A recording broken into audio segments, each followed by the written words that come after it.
Salam sejahtera, Bismillahirrahmanirrahim.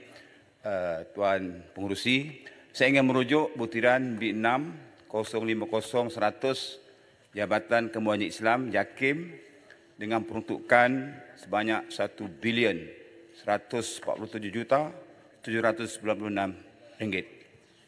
Sesuai dengan fungsi JAKIM itu sendiri, antaranya memantapkan penyelarasan dan pembangunan pendidikan Islam di peringkat negeri dan persekutuan. Saya ingin bangkitkan bantuan geran kepada sekolah agama rakyat sebanyak 20,000 yang diumum oleh Menteri Keuangan dalam pembentangan bajet tempoh hari.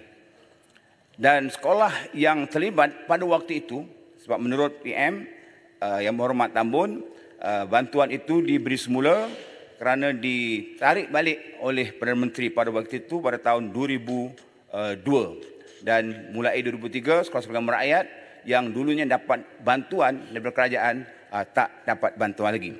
Sekolah yang terlibat adalah 260 buah sekolah dan pelajar yang terlibat 74,000 di peringkat rendah dan menengah dan guru-gurunya lebih kurang 5 hingga 6,000. Sebelum ditarik balik pada tahun 2003, sekolah agama rakyat dapat bantuan per kapita dari kerajaan pusat, bantuan bayaran makan pelajar asrama, juga bantuan alatan pembelajaran kembali hidup dan sebagainya. Purata setiap sekolah agama rakyat mendapat bantuan per kapita daripada kerajaan pada waktu itu lebih kurang 100 ke 150,000, bahkan ada yang dapat 300,000 berdasarkan jumlah murid.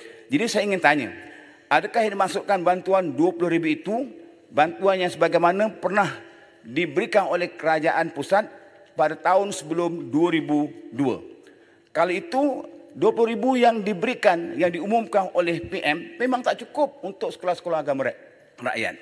Sebenarnya daripada 260 buah sekolah agama rakyat yang ditarik bantuan per kapita, sekarang ini 223 sudah menjadi sekolah agama bantuan kerajaan. Mereka dapat bantuan dengan pelbagai-bagai bantuan guru, bantuan pembangunan dan sebagainya. Hanya kira-kira lebih kurang 50 ke 60 buah sahaja sekolah di seluruh negara yang tidak menjadi SABK. Sekolah inilah yang patut dibantu oleh kerajaan. Tapi tidak padan dengan jumlah 20,000. Ada setengah sekolah muridnya 100 orang, 200 orang, 300 orang. Adakah dengan 20,000 tak cukup? Jadi saya mencadangkan supaya Yang Berhormat Menteri Keuangan mengkaji semula peruntukan sebanyak 20,000 supaya digandakan ataupun ikut balik bantuan per kapita yang pernah mereka dapat pada tahun sebelum 2002 mengikut kepala pelajar itu sendiri. Seorang mungkin dapat RM60, RM70 atau RM100 bergantung jumlah pelajar yang ada di sekolah tersebut. Dan satu lagi, di sekolah-sekolah agama rakyat yang bukan SABK, mereka mohon untuk supaya turut dikecualikan yuran peperiksaan SPM, STAM ataupun STPM sebagaimana kerajaan kecualikan ke atas sekolah-sekolah kerajaan. Jadi apa salahnya yuran peperiksaan SPM dan STAM juga turut dikecualikan ke atas sekolah-sekolah agama rakyat ini. Yang kedua, isu berkaitan dengan penyelarasan sekolah-sekolah agama rakyat. Pertama, dulu saya sudah bangkitkan tapi saya semak melalui guru-guru kafa, penggunaan buku-buku kerja dan juga yuran-yuran yang dikenakan masih tidak diselaraskan. Ini membebankan tanggungan ibu bapa apabila berlaku pertukaran sekolah kerana pindah tempat kerja terpaksa beli buku baru. Guru-guru masih rendah bayaran allowance, tidak dibantu dengan kerja pengkeranian. Kebajikan mereka juga tidak dijaga. Guru kafa sukar untuk dapat pinjaman bank untuk tujuan membeli kenderaan yang sesuai dengan kemampuan mereka. Sebab allowance sangat kecil dan tidak boleh ditulis gaji, hanya semata-mata allowance, menyebabkan pihak bank tidak meneruskan pinjaman untuk mereka membeli motor atau kereta sesuai dengan keupayaan mereka. Mereka juga tidak ada pencen setelah tamat berkhidmat walaupun mengajar lebih 30 tahun.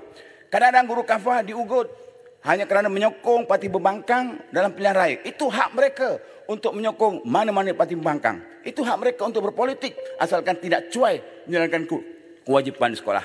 Akhir sekali, saya juga bersetuju dengan saran supaya Parit Muntah. Saya pun setuju dengan Parit Muntah. Okey, tak apa. Isu nak sokong tak nak sokong itu di luar, tapi cukup, di sekolah tak boleh. Di sekolah tak boleh. Yang jadi isu sekarang kita dengar, saya tak bagi laluan ulangan yang berpolitik dalam sekolah. Saya tak bagi laluan, tak faham ke? Tak benar kan? Saya tak bagi laluan. Saya sependangan dengan Barik Bunta, di luar tak ada masalah, sokonglah mana-mana parti. Tapi dalam sekolah tidak boleh berpolitik. Terima kasih sahabatku Barik Bunta. Ulangan tak kerti peraturan, orang tak bagi duduklah. Jadi ahli parlimen apa tak kerti peraturan? Saya cukup kesal dengan ulangan yang mengganggu oleh berhujah tanpa kebenaran. Speaker, tolong ambil tindakan. Urusi. Saya tambah seminit lagi. Tambah seminit, 2 minit urusi. Dia ganggu 2 minit tadi. Tak apa bagi seminit. Okey, satu lagi. Saya minta pandangan Menteri Hal Ehwal Agama untuk supaya doa kunut nazilah dan takbir Barik Bunta, kalau yang tidak saya dibenarkan oleh Menteri Pendidikan. Barik Bunta, boleh? Boleh seminit lagi. Pertama, boleh seminit lagi. Saya harap Menteri Hal Ehwal Agama tidak menghalang pelajar-pelajar sekolah agama daripada melakukan takbir dan juga doa kunut nazilah kerana ia diajar oleh sunnah Rasulullah SAW. Takbir ialah laungan membesarkan Allah Subhanahu Wa Taala. Maknanya Allah tak Maha betul besar. ni, tak betul. Dia ketika Menteri. Silakan. Sabarlah Menteri, waktu gulung boleh jawablah. Pun tak kerti peraturan ke? Waktu jawab nanti boleh jawab. Saya tak tanya Menteri Komunikasi, saya tanya Menteri Hal Ehwal yang jaga agama. Ini seorang menteri yang tak kerti peraturan. Mengapa tidak dibenarkan? Sedangkan ia sudah Nabi yang diajar oleh Rasulullah. Ketika umat Islam ditimpa musibah dalam bentuk saya mohon penjelasan pada Bunta. Seperti serangan penyakit. Pada Bunta. Dan juga musibah umat Islam dibunuh. Bangi, ni bukan hulu langit. Bangi. Mohon penjelasan sikit. Saya tak bagi. Tak bagi? Saya tak bagi. Tak pernah bagi sebelum ni? Tak pernah. Saya tak bagi. Peraturan, speaker. Ngurusi peraturan. Jadi mengelirukan, tak payah baca lah. Mengelirukan. Mengelirukan. Kenyataan dia tu mengelirukan. Fitnah dalam Dewan Yang Mulia ni. Tak betul tu. Barik Bunta ni. Barik Bunta ni. Ni peraturan. Mengelirukan Dewan ni. Apa ni ustaz macam ni? Mengelirukan Dewan ni. Tak betul ni. Ni mengelirukan Dewan ni. Barik Bunta ni. Barik Bunta, duduk.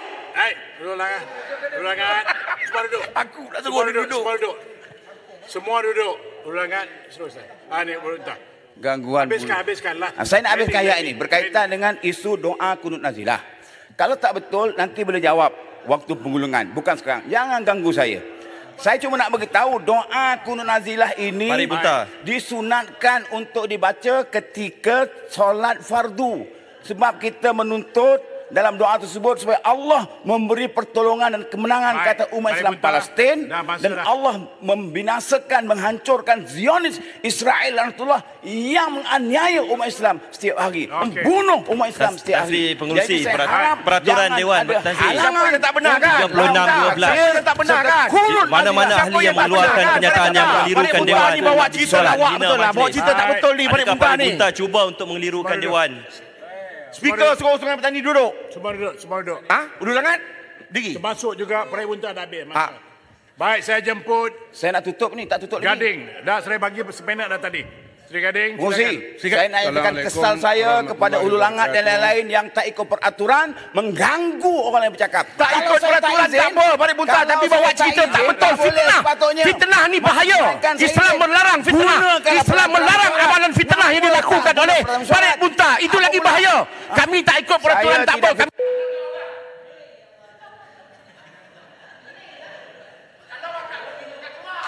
Dah, baik. Duduk.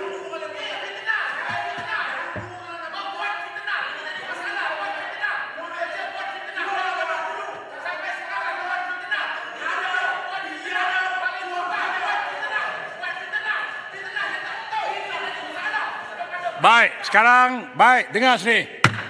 Saya rehatkan dua-dua keluar sekarang. Dua-dua keluar. Ulangan, Barik Bunta keluar sekarang. Speaker, berapa hari? Hari ini saja, besok masuk balik. Dari sekarang, esok balik. Pergi minum kopi kat luar. Mengapa saya pula keluar yang ganggu Ulu Langat? Saya suruh duduk. Saya dah duduk dah. Bawa usul. Jangan pertikaikan.